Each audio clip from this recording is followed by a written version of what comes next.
Saya menggambarkan kondisi Jawa Barat kali ini, khususnya di 2025 ini, yang telah menghapus, meniadakan bantuannya. Sekali lagi, menghapus bantuannya kepada masjid, pesantren, madrasah, majelis taklim, dan apapun itu yang berhubungan dengan keagamaan, khususnya agama Islam. Pemerintah sekarang sepertinya lebih memilih tontonan daripada tuntunan, lebih memilih kemeriahan, gemerlapnya sebuah pertunjukan daripada hening sunyinya sebuah doa di lembaga-lembaga keagamaan. Assalamualaikum warahmatullahi wabarakatuh. Sampurasun. Berjumpa lagi bersama Senja 17 Channel. Nah, kita tadi sudah menyaksikan ocehan-ocehan daripada seorang anggota DPRD Provinsi Jawa Barat dari fraksi PKB ya, yang menyebutkan bahwa dana hibah untuk pesantren-pesantren itu dihilangkan. Katanya seperti itu. Padahal kan Kang Deddy sudah sangat jelas bahwa dana hibah tersebut itu tidak dihilangkan, melainkan ditunda ya. Karena apa? Banyak sekali pesantren itu menerima dana hibah tersebut hanya pesantren itu saja.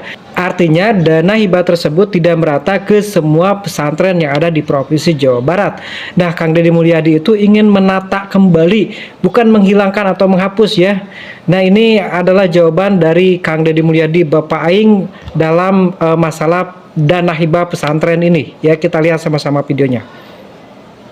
Madrasah masih banyak yang jelek, sanawiyah banyak yang jelek. Tetapi nanti Pak Kemenag, saya provinsi siap membantu Pak, membangun.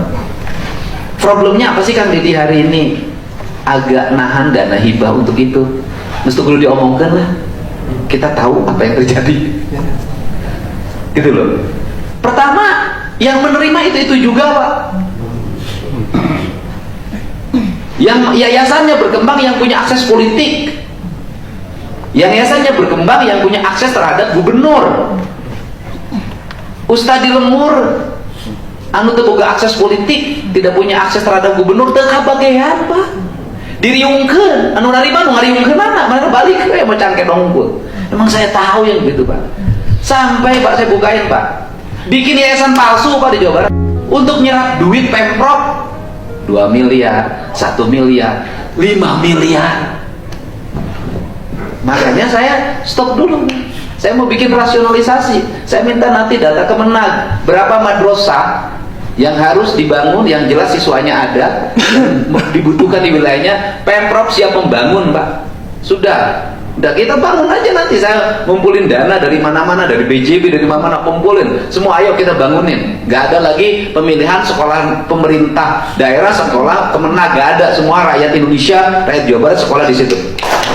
Tapi caranya harus benar, lembaga Islam harus halalan toyiban, harus memberikan contoh. Saya gak mau nanti ada penerima hibah diperiksa ajengan Pak 2 jam, 4 jam cek ajengan nanti teuing teh nyaho.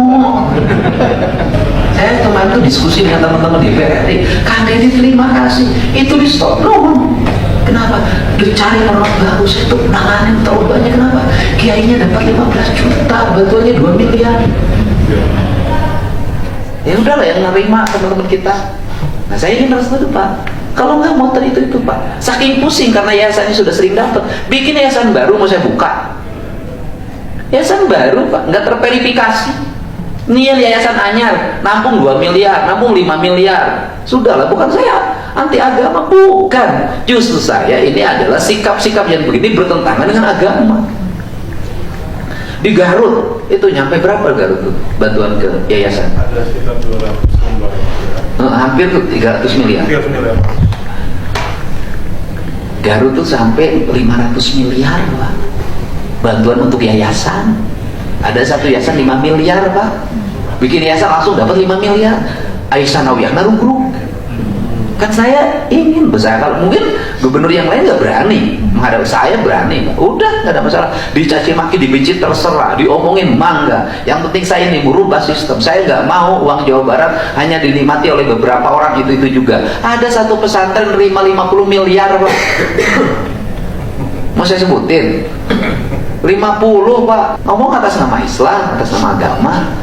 Padahal kan kalau dia seorang tokoh, jangan dinikmati oleh yayasan dia dong. Tuh, beret tuh Ustaz Bladi tuh bangunkan madrasahnya 500 juta, seneng ya sekarang. Ini saya bukain Pak. Makanya saya hari ini close dulu, saya bilang nanti dulu, saya nanti nggak mau lagi lewat pendekatan aspirasi, saya mau pendekatan program pembangunan. Kemenag nanti bikin data madrasah-madrasah di Jawa Barat, sanawiyah yang Kementerian Agama tidak mampu, dan di situ tidak ada SMP, di situ jauh dari SD. Jadi maksud saya gitu loh Pak, harus ada rasional begitu. Ulah rebutan murid, jangan kejadian rebutan murid. Kalau di situ sudah ada SMP, ya sudah, harga SMP-nya kembangin. Kalau di situ sudah ada sanawiyah, nggak usah bangun SMP. Kalau di situ sudah ada madrasah diniyah, ya. Kalau di situ udah madrasah diniyah, sudah madrasah diniyah didorong untuk menjadi bagian sekolah kalkem di situ. Jangan balapan SD di situ. Di urang mah balap, aya sanawiyah digireun SMP. Aya madrasah diniyah digireun SD. Pasea guru nage teu akur. Nah ini kita bikin rasionalisasi, karena tujuan kita adalah membuat sekolah ini, tujuan kita anak Jawa Barat sekolah minimal SMA atau madrasah aliyah. Tuh, nah ini petakan Pak. Sekarang peta, pokoknya target saya tahun ini anak Jawa Barat hayang 100% sekolah SMA. Apapun caranya harus kita lakukan. Kita masih banyak ruang.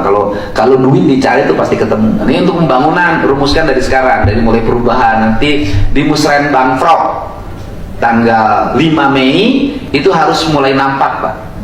Nanti jadi kita yang membangun Pak, nggak ada hibah-hibahan, kita yang bangun gitu loh. Jadi Pemprov yang bangun. Jadi misalnya ke Kemenag terima bangunannya, kita serahin kunci gitu loh. Saya ingin Jawa Barat tuh antara Kemenag ini. Nah itu ya Kang Deddy Mulyadi, Bapak Aing sangat gamblang sekali menerangkan tentang masalah hibah ini, karena disinyalir banyak sekali anggaran-anggaran yang mengalir kepada yayasan atau pesantren fiktif yang dimanfaatkan oleh beberapa para oknum. Begitu ya, jadi Kang Deddy Mulyadi itu akan menata ulang, bukan menghapus ya, tetapi menunda dulu, menata ulang, kemudian nanti akan disebarkan secara merata ke seluruh pesantren-pesantren, madrasah-madrasah yang ada di Provinsi Jawa Barat ya. Bagaimana menurut kawan-kawan semuanya? Silakan tuliskan di kolom komentar ya.